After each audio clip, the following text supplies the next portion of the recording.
Joy Bannon, Executive Director for the Wyoming Wildlife Federation. Joy? Thank you, Nish. Good afternoon, everybody. This afternoon we have wildlife crossings is a topic that we're going to talk with you about. It is somewhat of a feel-good topic, has some successes that we'd like to share. Behind us, our panel, we have a video that was produced by the Wyoming Department of Transportation, and it provides some really good statistics, but also on-the-ground work that has been done in the state of Wyoming. Today we have a rock star set of panelists here. Angie Bruce comes to us from my home state of Iowa, it's an agricultural state, and she has been with the Wyoming Department of Transportation, started off in their habitat protection program as their lead, and then moved over to the Deputy Director of External Affairs. She works on environmental reviews for construction projects or development projects for the agency, as well as some really tough topics dealing with greater sage grouse migration corridors, and some fun topics like wildlife crossings. Also, we have Chris McBarnes, comes to us from Indiana, where he was elected as a 23-year-old mayor to a town in Indiana.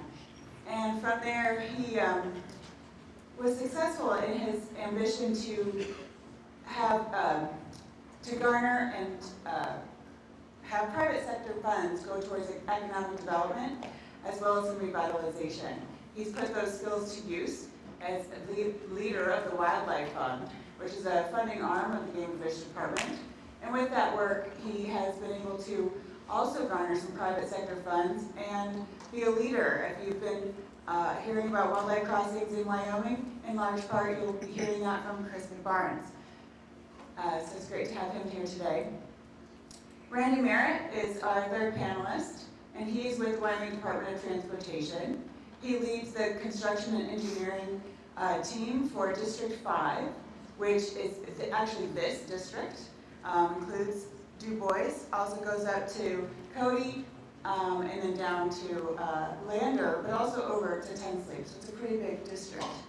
And what is an area important to here, this community in the Du Bois area, but also to Wyoming and to the nation, really, as we see tourists going into Yellowstone, is the Highway 26, and Randy's in charge and part of for that wildlife crossing project. So it's great to have you all here today. Thank you for joining us for the first Sportspersons Conservation Forum.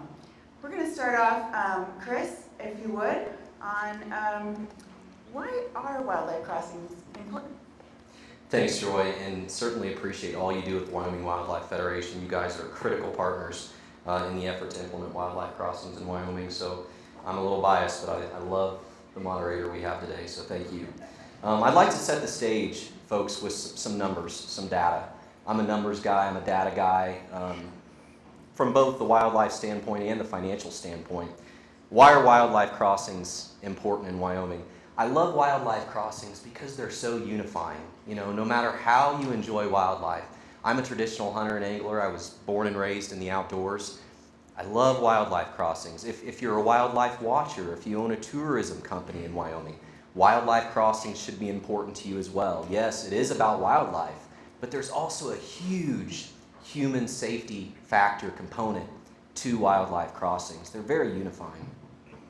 The current 5-year average of wildlife vehicle collisions in Wyoming is 7,656 wildlife vehicle collisions per year. Over 7,000 big game animals are hit on our roadways each and every single year. 21 big game collisions a day occur in Wyoming. It's a very striking number. And researchers actually say, folks, that number of 7,500, researchers in this state say that you could put a multiplying factor of 3 to 4 on that number. Mule deer that are hit on the side of the road that run a quarter mile away or a mile away and then perish. Someone that hits a pronghorn but does not report that crash. So this is very, very impactful to our state. I understand, and we're going to hear more about it this afternoon, there's no silver bullet to wildlife conservation. There's no silver bullet to saving mule deer in our state, but this is an interesting statistic. 85% of those 7,500 collisions that you could put a multiplying factor of 3 to 4 on happen with mule deer every single year in our state. The next highest priority project for the Wyoming Game and Fish Commission and Department, it's very fitting, sits right outside of this building for mileposts 58 to 67 along US 26, the next highest priority. And that particular project dissects crucial mule deer winter range. That particular project, 95% of the vehicle collisions are happening with mule deer. And I'll finish by saying this to set the stage before I turn it over to Randy. Financially, folks, these projects have big price tags. They do. One of the proudest moments, honestly, of my wife and I's week is when we go to the grocery store and we walk away meeting our budget. We feel good about that, okay? I'm very fiscally conservative. These projects have big price tags. But I'll pose this to you. Over time, we see an economic return on these projects, whether it be a $4 million project or a $28 million project. Wildlife vehicle collisions cost our state in Wyoming $55+ million annually. That's personal property damage, that's personal injury, that's the cost of our amazing first responders to go out and clean up these crashes. That's the loss of wildlife value, the wildlife that so many small businesses across this state depend on, the wildlife that you and I love. They all have a value. So 55 million plus. These structures, when you build them, folks, they can last 75+ years. So that particular project that I just mentioned, between mileposts 58 and 67, that was a smaller part of a larger mitigation study carried out by Game and Fish that found along this stretch, folks, including 58 to 67, it was costing us $791,000 a year in wildlife vehicle collisions. So what I'm saying is even though these projects come with big price tags, eventually we do see a heavy return on investment, and the human safety component is absolutely critical. Thanks, Chris, and thank to all of you for being here today. This is great to see so many people interested in our wildlife here in Wyoming. I grew up in Wyoming, and it wasn't uncommon to see a dead animal in a bent-up vehicle alongside the roadway. WYDOT was, our mission is transportation and getting goods, services, and people across the state. Game and Fish was really wildlife, and we hadn't really meshed those missions together on a large scale early on. It wasn't until the late 90s, early 2000s when WYDOT and the Game and Fish really started a relationship of linking wildlife movements and roadways together on an agency basis. We began sharing data and ideas. And that led to what I kind of like to think of as the pilot program down in Nugget Canyon by the Fossil Butte area, Kemmerer area.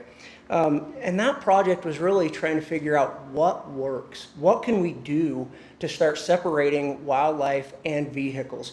And so through that project, it was the installation of a bunch of box culverts where wildlife could go underneath the road. It was highly successful. We learned a lot about it, what animals will and won't use. And it was about 80 to 90% reduction in wildlife vehicle collisions in that area.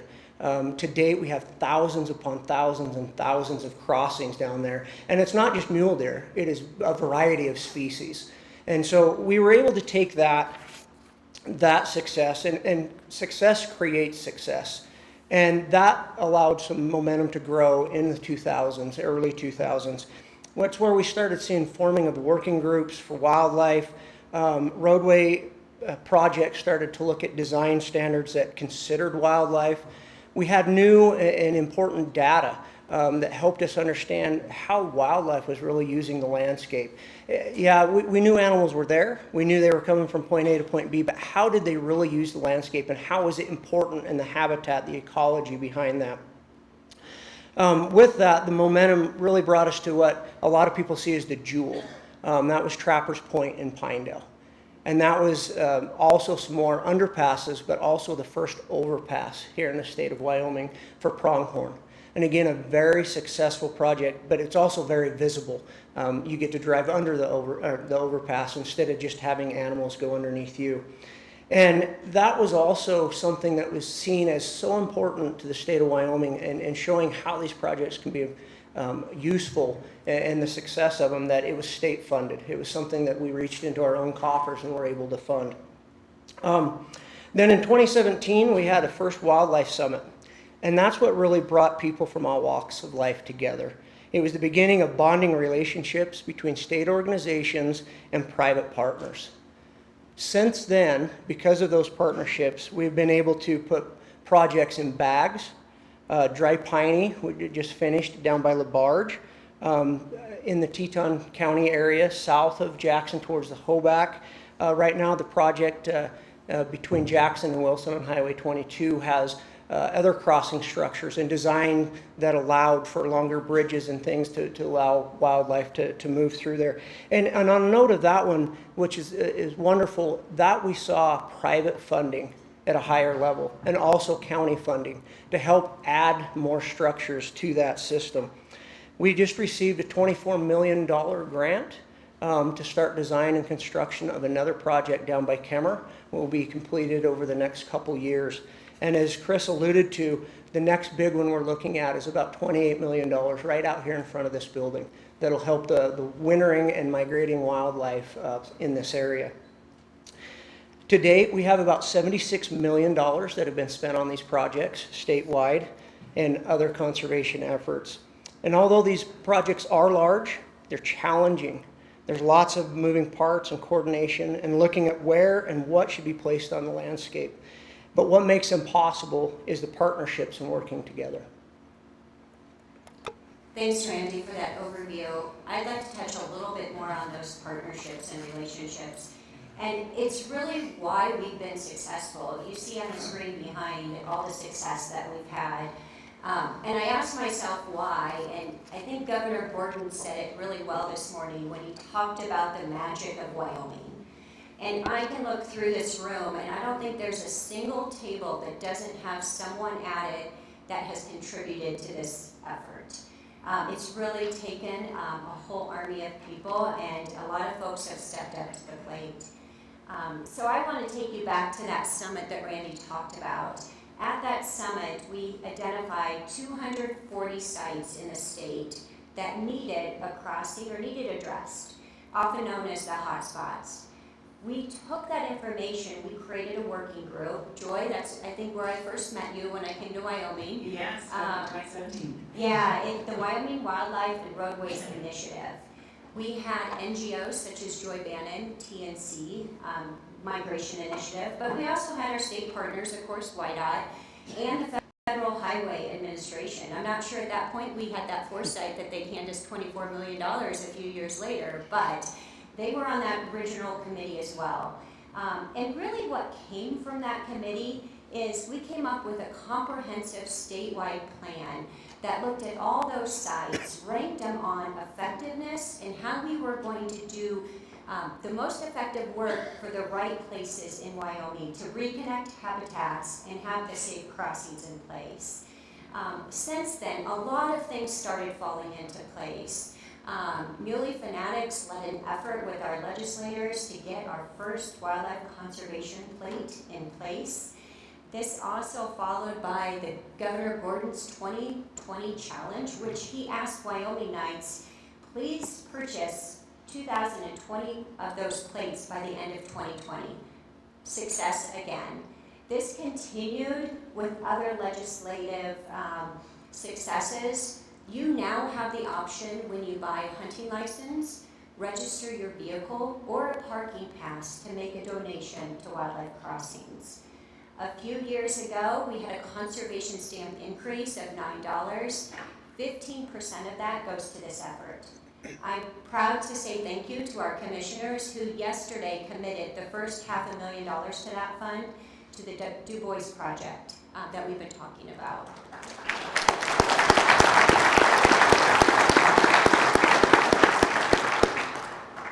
From that, we started to continue to see things grow. The general fund, the legislators committed $10 million of general fund money that we could match those federal grants, such as the one Randy talked about, that $24 million. We're able now to have a fund where we can go after those large pots.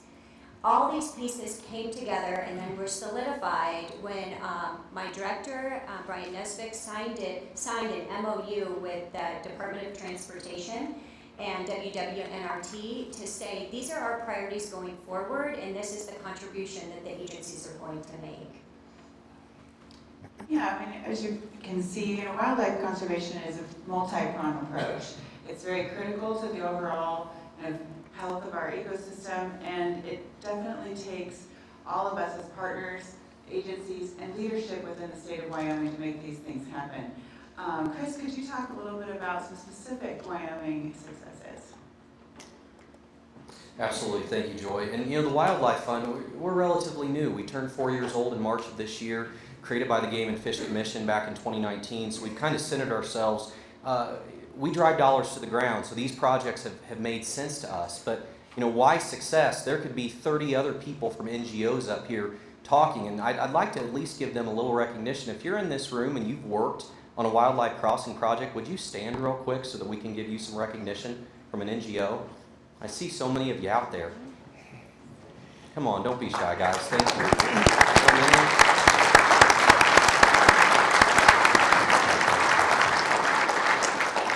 It really is a team effort. And again, this is Wyoming has been so competitive. And when Angie mentions that $24 million grant, and Randy, they're being modest, with the governor's leadership, the director's leadership, these two on this stage, all the NGOs you saw stand up, Wyoming received the largest wildlife crossings pilot program allocation of $24.3 million in the country.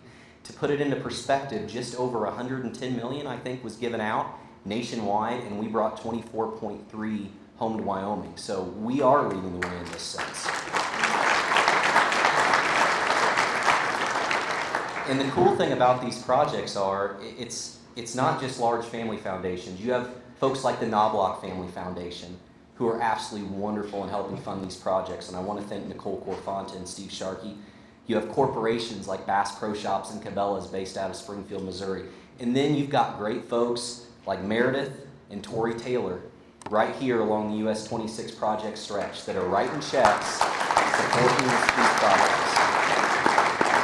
It's foundations, it's corporations, it's grassroots, it's Bob Budd and WWNRT. WWNRT has been huge in helping make these projects possible. And thank you, Bob, and to your board. So just in the past 3 years since I started doing work on these projects, Buffalo to KC, South Kemmer, Du Bois, well over $3 million has been raised. I expect that number to be blown out of the water when it comes to the US 26 Du Bois Crossing project here over the next couple months.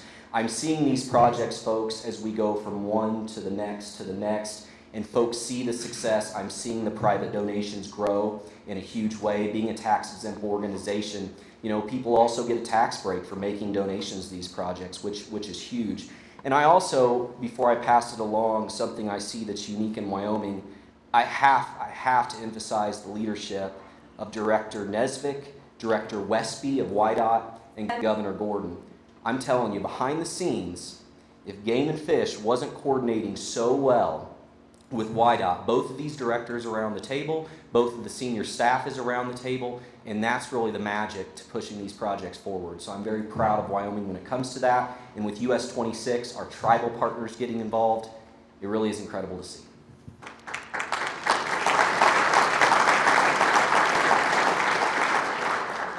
I just want to touch a little bit about the comprehensive initiative that we have seen grow. And that really comes from that Wildlife Summit that Angie talked so much about. It gave us the roadmap. It changed the vision to a statewide planned initiative with agreed upon priorities. Something that we could follow and say, we're going to get this one, then this one, then this one, to where we could get everybody behind a project and make sure that it was successful.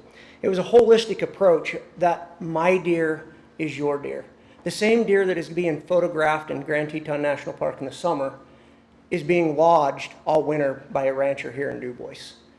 And that is an important part of that brought people together.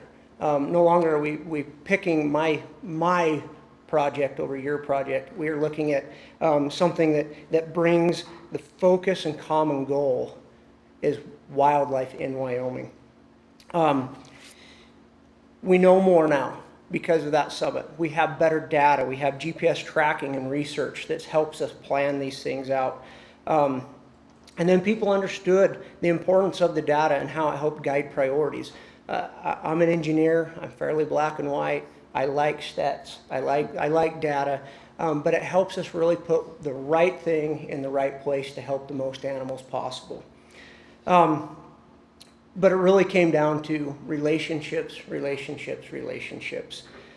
Coming together and using the powerful information we now have to create appropriate priorities and then to see them accomplished. Thanks, Randy. One of those relationships that we haven't clearly identified so far in this talk is the landowners. Without the landowners, a lot of projects couldn't be done. The KC to Buffalo project, a great example. Innovation to use existing agricultural underpasses to move deer safely across the interstate. We're able to do that because the landowners bought into the project.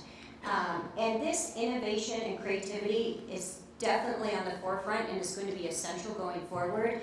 Not everything's going to be a $10, $20, $30 million overpass. We have too much to do in this state to focus just there. So we've been looking at other creative ways to get the work done.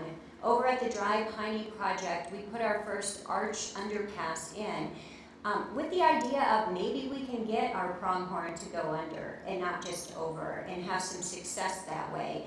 That $1.5 million underpass is a lot cheaper than a $10 million overpass. So we need to really continue to look forward, be creative and innovative going forward, especially if we want to do more in Wyoming. In addition to looking at big game, that's really where we focused when we started this. I remember a conversation, Joy, that we had during that RIT committee about where our focus should be. And focusing on big game populations with wildlife crossing really gives us the largest bang for our buck. But as we go to develop these, once we've decided on a site and move forward, we're really starting to look at the engineering to see how we can affect other species, our aquatics or other mammals, so that we can have a multi-species effect on these crossings. Yeah, so to kind of wrap up here, what's next? What are the limiting factors? Obviously funding. I know I alluded to the Wildlife Crossings pilot program, and many of you probably already know this, but that fund is administered through the Federal Highway Administration, and I think it was initially seeded with around $300 million, give or take. There's a sunset to that pot of funds. We were able to move South Kimmerer Highway 189 because of those pot of funds, $24.3 million. That's what we'll be seeking for US 26, connecting the Wind River to the Grand Tetons along the Togety Trail. It's really important that we voice the results and the successes in Wyoming to our federal legislators to let them know that this pot of funds have been used effectively. We're seeing a return on investment. We're drumming up more private investment than ever. Private investors are coming to the table to leverage those dollars. We need those funds replenished. So moving forward, I hope we all keep that in mind and use your voice to advocate accordingly, whatever you believe. Thanks, Chris. And as we talk about funding, we're throwing out these millions of dollars, which has been fantastic to have here in the state. But not everything is a $5 million underpass or a $10 million overpass. There's a lot of other projects out there that anybody can be part of. There's renovating existing structures, the bridges, box culverts, livestock passes that we have out there. If we can just make them more wildlife friendly. Removing vegetation to allow sight distance for both drivers and wildlife as they approach those roadways. It's clearing out fences that are no longer needed or changing those out to allow wildlife where we don't have these crossing structures or it's not appropriate to be able to get from one side of the roadway to the other to be able to use the landscape. And we pick on roadways a lot, but think of all the fences that are out there that these animals have to cross that are not part of the roadways. There are a lot of barriers that we could be removing. It's talking about and sharing our success stories, letting people know wildlife is important to us, and then really working with our neighbors. It's being in this together. Thanks, Randy. So we've done a lot, but we have a lot more to do. And we wouldn't be up here today if we had all the funding that we needed either. So we need to continue working together as a state in a very strategic fashion. And I really ask you to think of three things. Support, buy a conservation license, make a donation. Educate, like Randy said, tell your friends, tell your neighbors, and act or advocate. We need a sustainable long-term federal funding source to be able to do more. You know, and at the end of the day, we're gonna have some conversations later in the day about mule deer. And wildlife crossings alone won't cause our mule deer populations to rebound. We know that. But if we can reconnect habitat and take the highway stress and those pressure points out of the equation, we are one step further in growing our big game populations. So Wyoming is known for our world-class wildlife. I ask you to help us make it known for our world-class crossings. Thank you, Angie. You actually just answered one of the questions that I had for you. You know, when I started working on wildlife crossings, it was such a beautiful thing to be able to talk with anyone across the board and have that person be supportive and accepting that this is an important value for the state of Wyoming and for our wildlife as you look at how many collisions occur in our state over the year and even just personal experiences that one had prior to knowing all the data that we do today. This is a human safety concern as well as a wildlife safety concern. So it's a beautiful thing in that there is that unity. It is a unifying topic. And with that, I want to talk a little bit about, this is a success story. There's been a lot of notification of that. We don't have much time here. In fact, I'm being told to wrap it up.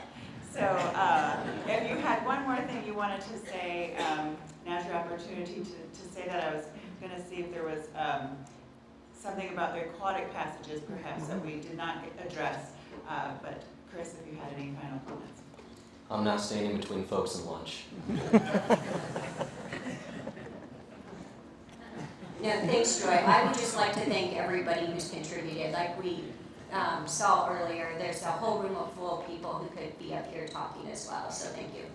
Yeah, okay, no, that sounds great. And I will say one of the cool things that would be, that is starting to occur is that these, you know, with the agency support, with the governor's support, and the Game and Fish Commission, the Department of Transportation's Commission, that coordination, we're seeing progress and we're seeing the ability to have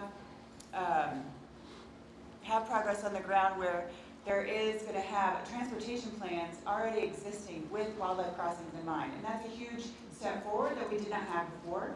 In addition, having some aquatic passage views and planning, engineering as well within that. So it's not just the big game, we're also looking at the aquatics as well. Thank you everyone for attending again today and for the leadership here in the state of Wyoming. Enjoy lunch.